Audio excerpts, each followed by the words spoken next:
我一打开第一页，我操，好像都是天书的样子。那个时候还没有电子词典，就买了一本英汉大词典嘛，我就开始翻，擦擦擦翻，这个字也不认识，擦擦擦翻，那个字也不认识。今天要聊什么话题呢？因为很多网友，我不知道为什么把我当做什么人生导师，开始问我说你是怎么学英语的，你是怎么变得这么多才多艺的，要我专门讲一期我怎么学英语的。我也是怎么说呢，我可以给你们介绍我怎么学英语的，但是我觉得还是像我在之前的一些视频里面声明的，说我对待狼疮的态度，我学英语的可能这真的只是我的一个方法，并不一定适用于你们，也不推荐于你们。如果你认为学英语有问题的话，那我觉得最常见的一个原因就是柏拉图说的，不是柏拉图，苏格拉底说的知行不合一吧。你明明知道学习的好处，但你他妈不学，就这个东西嘛。对，他的徒弟就是苏格拉底的徒弟柏拉图说，他是用理性跟欲望来去解释的。比如说你想看小姐姐的视频是个欲望，让你很开心，但是呢你要学习这个东西是属于理性的，所以说呢你的欲望战胜你的理性，所以说你永远是去看小姐姐的视频，而不是去学习英语。那我自己个人认为啊，我觉得我这么的完美，把我的欲望跟我的理性结合在了一起。我前面已经说过了，学习就是我的欲望，不能说是我唯一的欲望，但是是我的欲望之一。我本身对学习是有这个热情的，就比如说我拿我学英语来讲，因为大家也知道我其实不是学英语的，是工科，我是学建筑的，后面我学的是 MBA 的 Finance， 我根本就英语也不能说浑身不搭嘎，但是呢确实是也不怎么沾边。那我怎么会学上英语的呢？第一个是我是有点天赋的，说我的 pronunciation 是有天赋的，从小就有天赋。很多人问我的 accent 哪儿来的，我就说我的 accent 是靠美剧，靠看美剧学来的。我只要一听，我就能够感觉到，原来他们发音是这样的。也比较幸运，我的中学也是上海市最好的中学之一，我的老师发音是非常标准的啊。在那个年代的老师里面，这个发音已经非常标准了，不能说是 American accent，but very decent。但是呢，当我第一次听到美式发音的时候，我就突然感受到了，我的耳朵特别灵敏，我就感受到了这个 subtle difference， 就是细微的差异。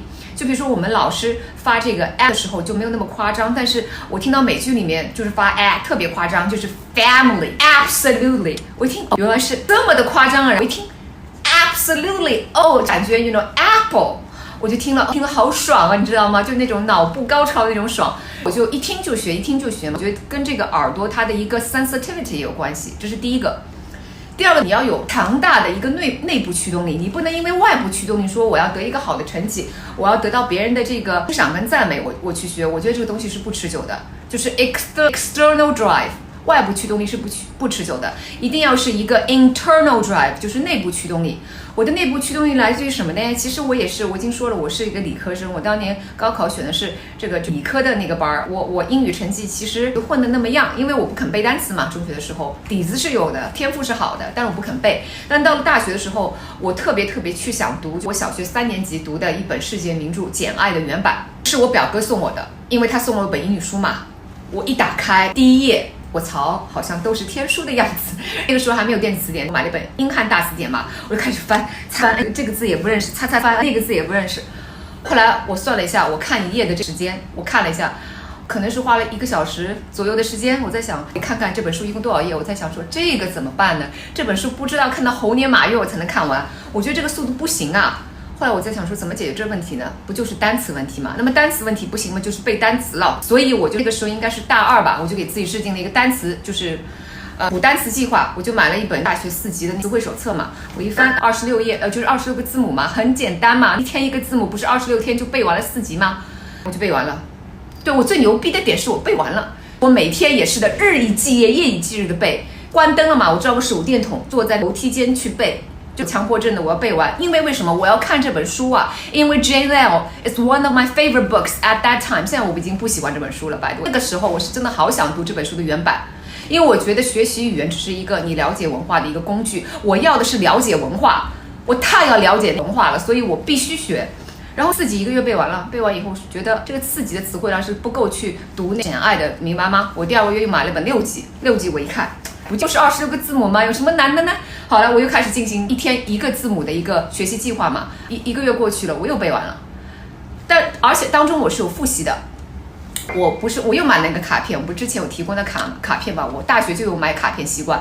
我说中午在食堂吃饭排队的时候我就在看，从教室走回寝室的时候拿出来看，有一次甚至看了撞到了电线杆上。我的寝室同学说晚上做梦的时候说的都是英语，你知道吗？已经到了痴迷到这个程度了。第2个月背完了，但是6级的词汇还是不能够，就是说高升到去读 GMAT。我又买了一本托福，第3个月背完了托福，第4个月背完了 GMAT。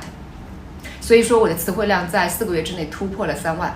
就开始看简爱了，简爱差不多1个半月吧，因为我的阅读速度是很快的，在没有词汇障碍的情况下面，所以说其实我大学1节英语课都没有上，真的1节英语课都没有上，但是我的4、6级都是这个90分以上，满分是100分嘛，优等的成绩。我觉得我就自学成才的一个典范。而且我去读这个单词啊，要看这本书的目的只是为了要读简爱。看完了简爱以后，看了狄更斯的《雾都孤儿》，《雾都孤儿》的原版也是我小学看的。那我觉得到了大学了，你总不见得止步不前吧，还看中文版的吧。我也是因为极度的想看狄更斯的英文版，所以也是这本《雾都孤儿》也差不多是1个半月看完了。我的阅读量是很大的。我小时候在家里面有2个书橱的书，里面有各种各样的。我小学、中学已经读完了所有的世界名著、中国名著，什么书就什么乱七八糟书我都读，什么琼瑶啦，什么席绢啦，什么金庸啦，反正你想嘛，2大书橱的书嘛。你当时在市面上能够买的书我都读完了，我所有的压岁钱全部都是用来买书，买完书开始就夜以继日、日以继夜的读。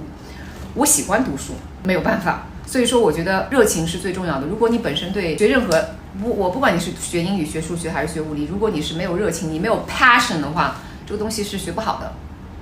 还有我觉得如果你没有天赋的话，可能学起来也不会有天赋的人学得那么的好。为什么呢？因为我为什么会坚持下来的原因，是因为我有天赋。我有这个天赋在这个身体里面，比如说当别人学了 absolutely 读的还是不好的时候，但是我的 absolutely 就读的是那么的好，我自己听了都爽，别说是老师了，我自己听了都爽。所以我自己每说一次 absolutely 我都觉得说我靠，我也太天才了吧。所以我会有更大的去抗击由于长时间学习带来的疲劳，带来精神的疲劳，或者是一种对学习的倦怠。你没有热情是做不到去抵抗这种倦怠的。也就是说其实用功有毅力它本身也是一种天赋。